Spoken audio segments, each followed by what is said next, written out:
Welcome to the channel. Today we're diving into a topic that's everywhere yet still misunderstood by many: digital security. You've probably heard of 2FA, two-factor authentication. Maybe you use it every day to log into your bank app, email, or even social media. But what's really happening behind the scenes when you enter that 6-digit code, scan your fingerprint, or get that notification on your phone?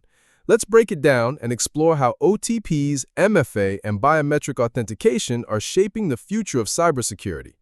First, let's talk about OTPs, one-time passwords.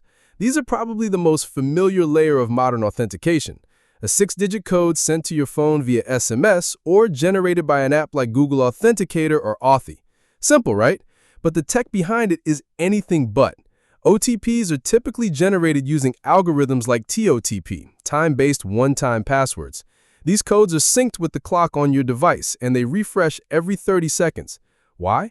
Because the limited time window makes it exponentially harder for hackers to reuse stolen codes. Now, SMS OTPs are convenient, but they're also vulnerable. SIM swapping attacks, where hackers convince your mobile provider to switch your number to a new SIM card, can expose your OTPs.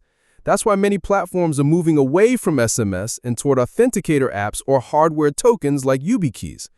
These methods aren't just trendy, they're built on cryptographic principles that make them vastly more secure. Which brings us to MFA, multi-factor authentication. While OTPs are one-factor, MFA layers them with other types of verification. There are 3 basic types of authentication factors: something you know, like a password; something you have, like your phone or a hardware token; and something you are, like your fingerprint or face.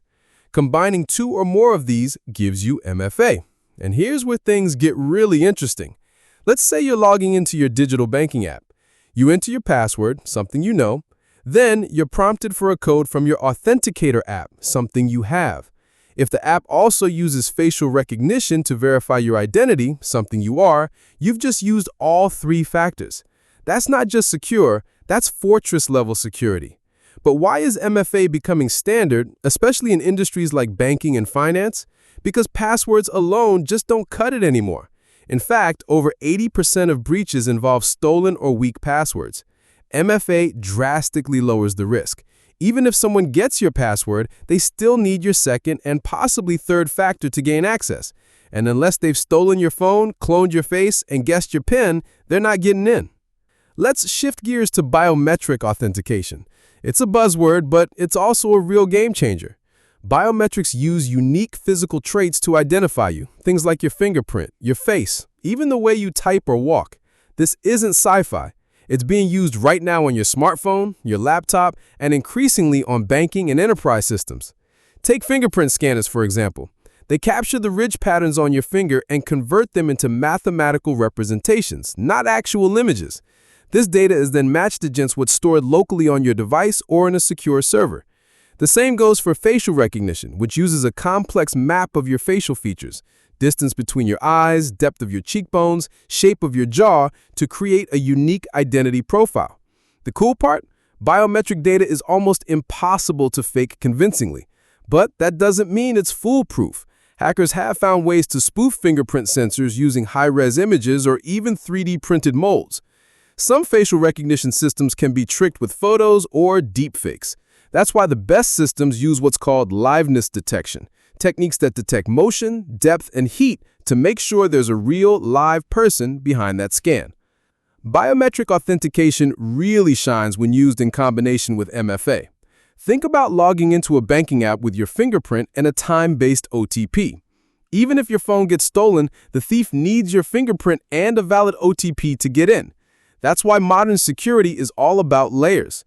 No single method is bulletproof, but combining them drastically reduces risk. And AI also plays a big role here. It's being used to analyze user behavior in real time, how you usually log in, where from, at what time, on what device. If something looks suspicious, say someone's trying to log into your account from a country you've never visited, AI can automatically trigger additional verification steps or even lock the account. This is called adaptive or risk-based authentication. It's smart, dynamic, and it's already protecting millions of users silently in the background.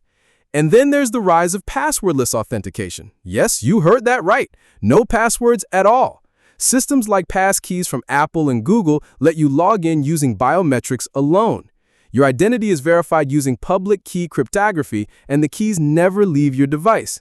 That means no more reused passwords, no more phishing, and a big step towards a safer internet. But with all this innovation, there's one constant truth. The user is always the weakest link.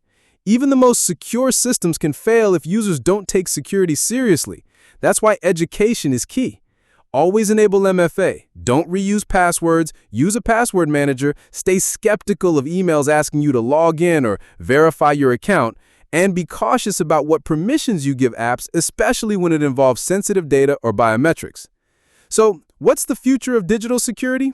It's layered, adaptive, and increasingly invisible. We're moving towards systems that are both more secure and more seamless. No one wants to jump through hoops just to log in. The goal is frictionless security, something that works quietly in the background, only stepping in when something looks off. Whether it's OTPs, biometric scans, hardware tokens, or AI-powered monitoring, today's authentication systems are a complex dance of technology designed to protect you from increasingly sophisticated threats. The next time you scan your face to unlock your phone or enter a code to approve a login, just remember there's a whole world of security infrastructure working in your favor. Thanks for watching.